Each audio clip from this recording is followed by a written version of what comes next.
A helicopter lifted a couple of Dutch climbers to safety today from Pakistan's K2 mountain, the world's second tallest peak.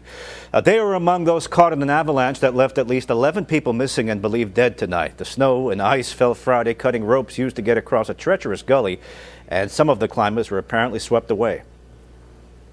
We had accurate information in the sense that the two mountaineers who have been rescued, they are in the Skardu CMH hospital, and one of the Italian mountaineer, he was spotted by the helicopters at 7,000 meters, and he will be rescued when he comes to 6,000 meters.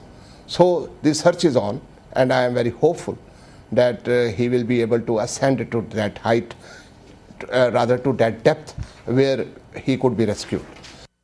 This will likely go down as the deadliest tragedy in the history of K2.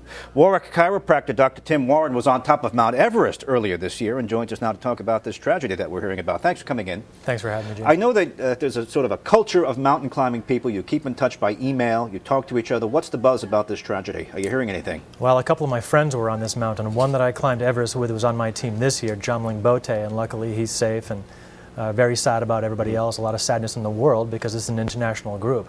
The other person was a guy I climbed with in Everest last year from Singapore. He's also safe, so I'm happy about that.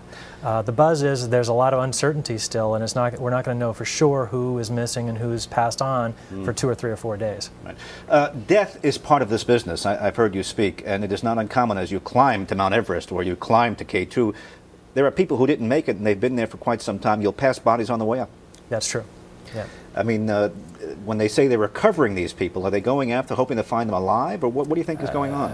It's a tough thing, and it just reminded me a little bit because this avalanche was in a place called the Bottleneck. Now, I haven't climbed K2 and have no plans ever to do that, but there's a very dangerous place that I've seen in pictures called the Bottleneck, and it's like the worst place that an avalanche could happen, and a very, very difficult place. People are slowed down there, so it was the worst place for an avalanche to come down and take people out. And it almost left people above that part unable to get down, kind of like the Twin Towers in 01.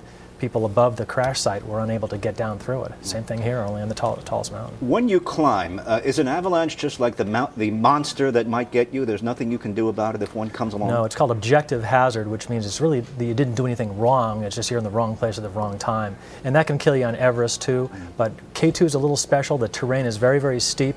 And also, the storms are very freakish on K2, a little bit easier to predict on Everest. So K2 is definitely, though shorter than Everest, is a harder climb than Everest. So once again, there's nothing you can do to prepare for one. You plod along, you go along, and you don't know when it's going to hit you.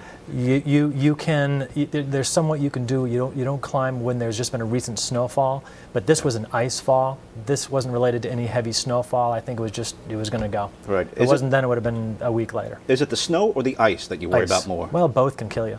Both can kill you, and they're both what make up an avalanche. Right. Is loose snow, but also ice that's been building up for years.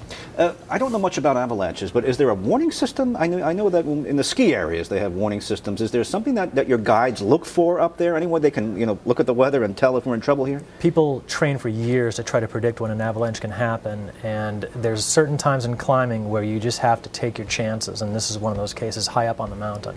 And unfortunately, it's about one of the most inhospitable places on Earth, high altitude. People are going for the summit at this time, which means they don't have a lot of survival gear in their packs to save weight. Nobody's carrying a bag, nobody has a stove to melt water. It just happens at the worst possible time on this particular incident. All right. Dangerous business. I'm happy to be retired. All right. Thanks for coming in. Thanks so much. Okay.